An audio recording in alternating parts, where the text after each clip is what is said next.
paggawa ng lumpia wrapper sa pamilihang bayan ng Sampaloc. Aba, kakaibang diskarte. Detalye ng balita mula kay Tina Nolasco, RH9. Good morning, Tita Teens! Good morning, Kuyang Angel. Nakahiwa-hiwalay o kalas-kalas ng lumpia wrapper.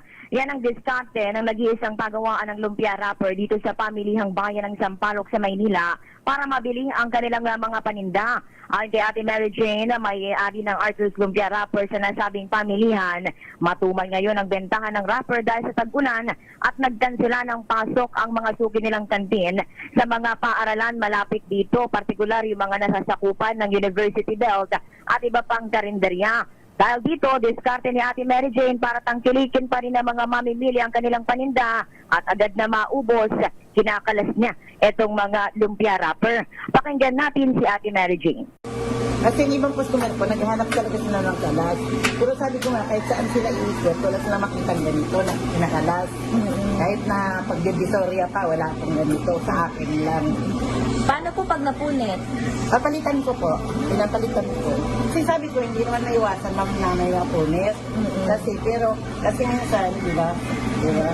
Balot na lang sila ng balot. Yun ang gusto ng customer ko sa akin.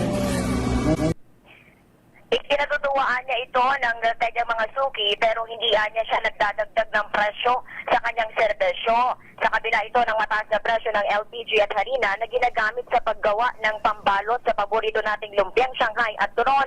Dahil dito, Kuyang Angel, nananatiling matatag at walang paggalaw ang presyo ng lumpia wrapper na mabibili sa iba't ibang halaga at depende yan sa sukat. Ang small, ang isang tanda ay mabibili sa halagang 10 pesos. 20 pesos naman para sa dalawang tanda na naglalaman yan ng 20 peraso hanggang 100 pesos para sa 10 tanda. Ang medium size naman, nasa 12 pesos kada tanda. Kung mabibili ng mas marami, ay pumapatak ito sa 24 pesos kada dalawang tanda hanggang 120 pesos kapag 10. Ang large naman na lumpia wrapper, nagkakahalaga ng 14 pesos ang isang tanda, habang ang 10 tanda ay umaabot sa 140 pesos. Ito, si RH9, Tina Nolasco para sa DZRH, una sa Pilipinas, una sa Pilipinas. Tita Teens, anong gusto mo? Sariwa o pritong lumpia? Ay, masarap yung sariwa, yung gulay, fresh lumpia. So mas gusto mo sariwa. Ako ang mas gusto ko, yung libre. Siyempre naman, para mabalot at masaron. Thank you, Tita Teens. Maraming salamat si Tina Nolasco. Maganda